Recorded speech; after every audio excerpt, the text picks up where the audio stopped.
आज हम सुनेंगे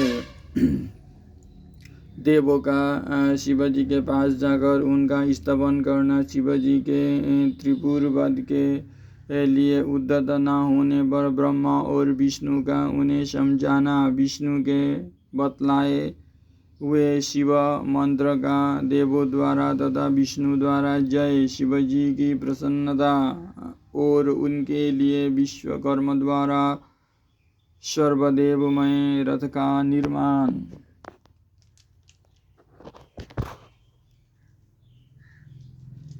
व्यास जी ने पूछा, सनत कुमार जी, जब भाइयों तथा पूर्ववासियों सहित उस दैत्य राज की बुद्धि विशेष रूप से मोहाच्छन्न हो गई, तब उसके बाद कौन सी घटना घटी विभो ओ सारा वृत्तांत वर्णन कीजिए। सनत कुमार जी ने कहा, महर्षि, जब तीनों पुरों की पूर्वोक्त दशा हो गई, दैत्यों ने शिवाचरण का परित्याग कर दिया, संपूर्ण स्त्री धर्म नष्ट हो गया और चारों ओर दुराचार फैल गया, तब भगवान विष्णु और ब्रह्मा के साथ सब देवता कैलाश पर्वत पर गए और सुंदर शब्दों में शिव की स्तुति करने लगे। महेश्वर देव, आप परमोत्कृष्ट आत्मबल से संपन्न है, आप ही सृष्टि के कर्ता ब्रह्मा, पालक विष्णु और संहारता रुद्र है। परब्रह्म स्वरूप आपको नमस्कार है। यो महादेव जी का स्तवन करके देवों ने उन्हें साष्टांग प्रणाम किया।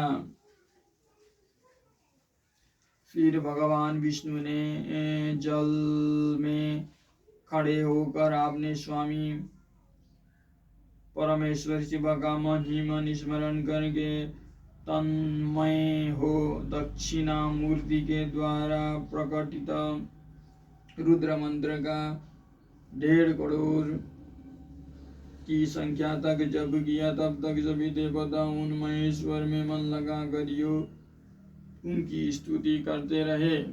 देवों ने कहा, प्रभु, आप समस्त प्राणियों के आत्मस्वरूप, कल्याणकर्ता और भक्तों की पीड़ा हरने वाले हैं। आपके गले में नीला चिन्ह है जिससे आप नीलकंठ कहलाते हैं। आप चिद रूप एवं प्रचेता है। आप रुद्र को हमारा प्रणाम है।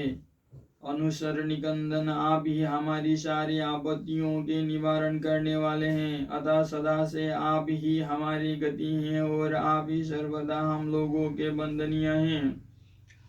आप सबके आदि हैं और आप ही अनादि भी हैं। आप ही आनंद स्वरूप अव्यय प्रभु, प्रकृति पुरुष के भी साक्षात सृष्टा और जगदीश्वर है। आप ही रजोगुण, सत्वगुण और तपोगुण के आश्रय से ब्रह्मा, विष्णु और रुद्र होकर जगत के कर्ता, भर्ता और संहार का बनते हैं। आप ही इस भवसागर से तारने वाले हैं। आप समस्त प्राणियों के स्वामी, अविनाशी, वरदाता, बाणमय स्वरूप, वेद प्रतिपाद्य और वाच कथा से रहित है। योग वेत्ता योगी, आप ईशान से मुक्ति की याचना करते हैं। आप योगियों के हृदय कमल की कर्णिका पर विराजमान रहते हैं। वेद और संत जन कहते हैं कि आप परब्रह्म स्वरूप, तत्वरूप, तेजो राशि और परात्पर है। आप सर्वव्यापी, सर्वात्मा और त्रिलोकी के अधिपति है। भव, इस जगत में जिसे परमात्मा कहा जाता है वो आप ही है। जगत गुरु, इस जगत में जिसे देखने, सुनने, स्तवन करने तथा जानने योग्य बनाया जाता है और जो अणु से भी सूक्ष्म तथा महान से भी महान है वो आप ही हैं। आप चारों ओर हाथ, पैर, नेत्र, सिर, मुख, कान और नाक वाले हैं। अतः आपको चारों ओर से नमस्कार है। सर्वव्यापी आप सर्वज्ञ सर्वेश्वर अनादित और विश्वरूप है। आप विश्व पक्ष को सब ओर से अभिवादन है। आप सर्वेश्वर भवाध्यक्ष सत्यमय कल्याणकर्ता अनुपमय और करोड़ों सूर्य के समान प्रभावशाली है। आपको हम चारों ओर से दंडवत प्रणाम करते हैं। विश्वराध्य आदि अंत शून्य छवि सवे तत्व नियामक रहित तथा समस्त प्राणियों को अपने अपने कार्यों में प्रवृत्त करने वाले आपको हमारा सब ओर से प्रणाम है। आप प्रकृति के भी प्रवर्तक, सबके प्रपितामह और समस्त शरीरों में व्याप्त है। आप परमेश्वर को हमारा नमस्कार है। श्रुतियाँ तथा श्रुतित्व के ज्ञाता विज्ञ जन आपको वरदायक, समस्त भूतों में निवास करने वाला स्वयंभू और श्रुति तत्वज्ञ बतलाते हैं। नाथ, आपने जगत में अनेकों ऐसे कार्य किया है जो हमारी समझ से परे हैं। इसीलिए देवता, असुर, ब्राह्मण और अन्य स्थावर जंगम भी आपकी ही स्तुति करते हैं। शंभु त्रिपुरवासी द्वैत्व ने हमें प्राय नष्ट ऐसा कर डाला है। अतः आप शीघ्र ही उन असुरों का विनाश करके हमारी रक्षा कीजिए, क्योंकि देववल्लभ हम देवों के एकमात्र आप ही गति है। परमेश्वर इस समय वे आपकी माया से मोहित हो गए हैं। अतः प्रभु वे भगवान विष्णु द्वारा बताई हुई युक्त के चक्र में फंसकर सारा धर्म कर्म छोड़ बैठे हैं। भक्त वत्सल, हमारे सौभाग्य वश इस समय उन दैत्यों ने संपूर्ण धर्मों का परित्याग कर दिया है और नास्तिक शास्त्र का आश्रय ले रखा है। शरणदाता, आप सदा से देवताओं का कार्य करते आए हैं, इसीलिए आज भी हम लोग आपके शरण पन्न हुए हैं। अब आपकी जैसी इच्छा हो वैसा कीजिए। सनत कुमार जी कहते हैं, मुनिवर इस प्रकार महेश्वर का स्तवन करके देवगण दीन भाव से अंजलि बांध कर सामने खड़े हो गए। उस समय उनके मस्तक झुके हुए थे।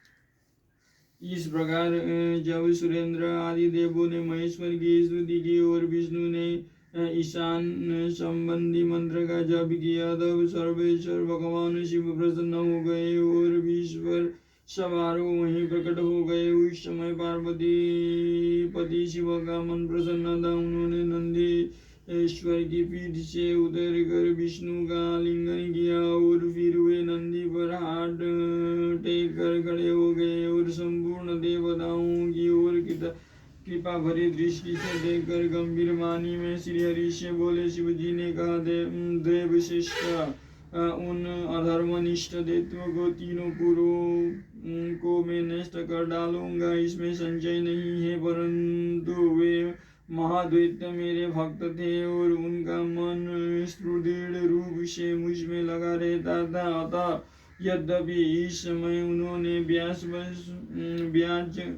ब्याजवश उत्तम धर्म का परित्याग कर दिया है, तथापि क्या वे मेरे ही द्वारा मरने योग्य है। इसीलिए जिन्होंने त्रिपुर वासी सारे दैत्यों को धर्म नष्ट करके मेरी भक्ति से विमुख कर दिया है, वे विष्णु अथवा अन्य कोई ही उन्हें क्यों नहीं मारते। मुनीश्वर शंभु के ये वचन सुनकर उन समस्त देवताओं का तथा श्री हरि का भी मन उदास हो गया। जब सृष्टिकर्ता ब्रह्मा ने देखा कि देवताओं और विष्णु के मुख पर उदासी छा गई है, तब उन्होंने हाथ जोड़कर शंभु से कहना आरंभ किया। ब्रह्मा जी बोले, परमेश्वर, आप योग वेत्ताओं में श्रेष्ठ परब्रह्म तथा सदा से देवों ऋषियों की रक्षा में तत्पर है। अतः आपका स्पर्श नहीं कर पाप आपका स्पर्श नहीं कर सकता। साथ ही आपके आदेश से ही तो उन्हें मुंह में डाला गया है। इसके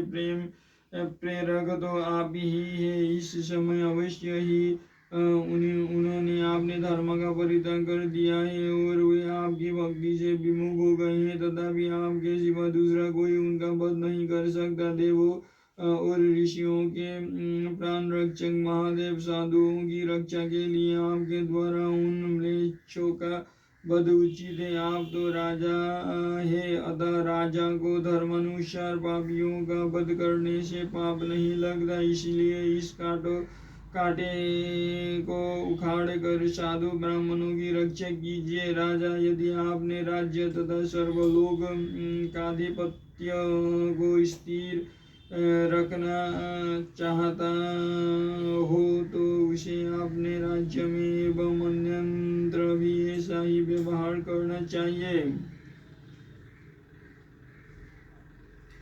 इसीलिए आप देवगणों की रक्षा के लिए उद्यत हो जाइए, विलंब मत कीजिए।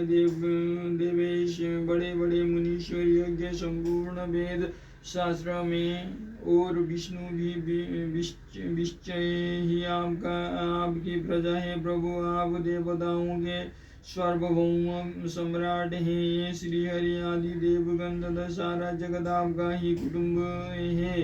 अजन्मा देव श्री हरि आपके युवराज हैं और मैं ब्रह्मा आपका पुरोहित हूँ तथा आपकी आज्ञा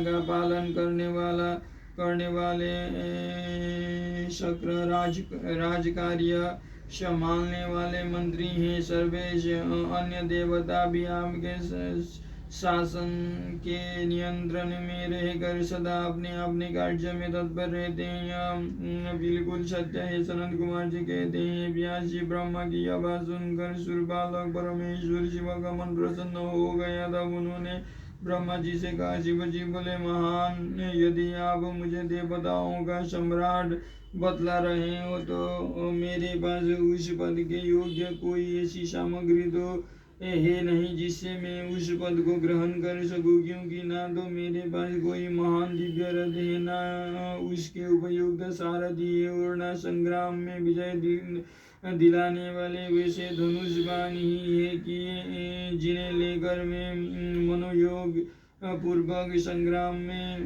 उन प्रबल दैत्यों का वध कर सकूं। योग है कर वे चुप हो गए, परंतु शिव जी को शीघ्र प्रस्तुत होते न देखकर समस्त देवता गजवादी ऋषि अत्यंत व्याकुल तथा दुखी हो गए। तब भगवान हरि ने उनसे कहा, भगवान विष्णु बोले, देवों तथा मुनियों, तुम लोग क्यों दुखी हो रहे हो? तुम्हें अपने सारे दुखों का परित्याग कर देना चाहिए। अब तुम सब लोग